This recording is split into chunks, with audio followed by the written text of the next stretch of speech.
Hey there, Hampshire Chemistry. Welcome back. Glad to have you today. In this video, our goal is that we can write and name a new type of compound. These are covalent compounds. So to understand what a covalent compound is, first off, we need to make sure we understand what ionic compounds are. This is what we've been working on for the last several days, right? The ionic compound combines a metal and a nonmetal. They are made from ions that form and attract each other to create essentially a bond. So our examples we've been looking at, I don't know, things like NaCl, right? We have a metal and a nonmetal. MgBr2, CaCO3, even remember our polyatomic ions can be a part of these types of compounds.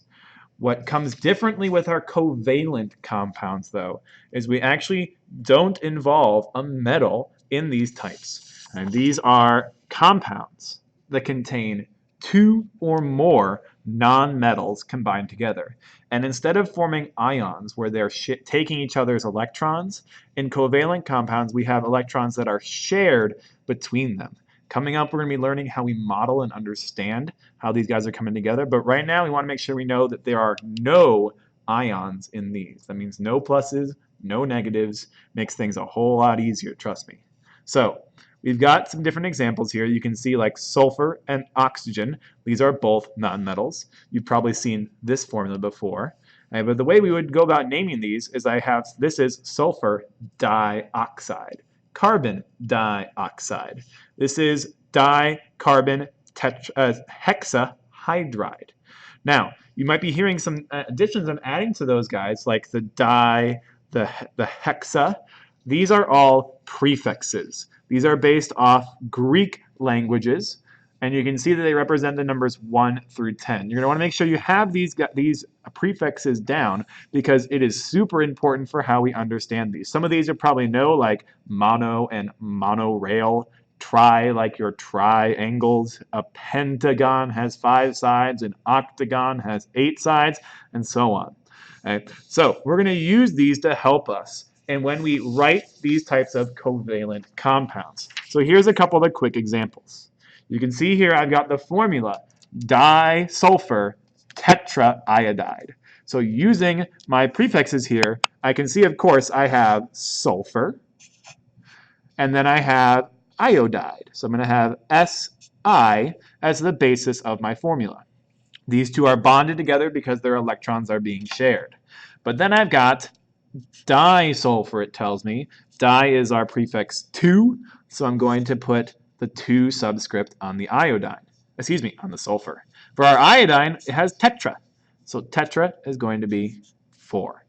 And there's like 18 other steps we need to do to make sure our compound. No, I'm kidding. We're done. That's all this is. If you use your prefixes, you can name them. Let's take a look at one more example. Okay, we have trinitrogen decahydride. So I see nitrogen. I see hydride. Notice we are still adding the IDE ending for both of these, and that first element is staying the same. So nitrogen doesn't change, but hydride does. Hydride sounds a lot like hydroxide, but this case we're just talking about the element hydrogen. So all I got to do now is see that tri is 3, hydrogen, deca, like a decade has 10 years, decahydride has 10 hydrides, and we're done. That's all these are. So as long as you know your prefixes, it makes things super easy. Let's take a quick look at what happens when you're trying to name them, though, just to make sure we're feeling confident. So I've got some examples. I'm keeping my prefixes close. I have P3O6. So just like we saw in the last ones, I'm going to name this first element. This is, of course, phosphate.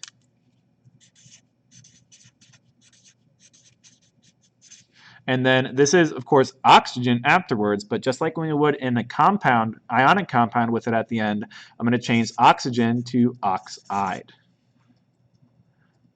What I now need to add, though, is my prefixes. So there are 3 phosphates, so it would be triphosphate.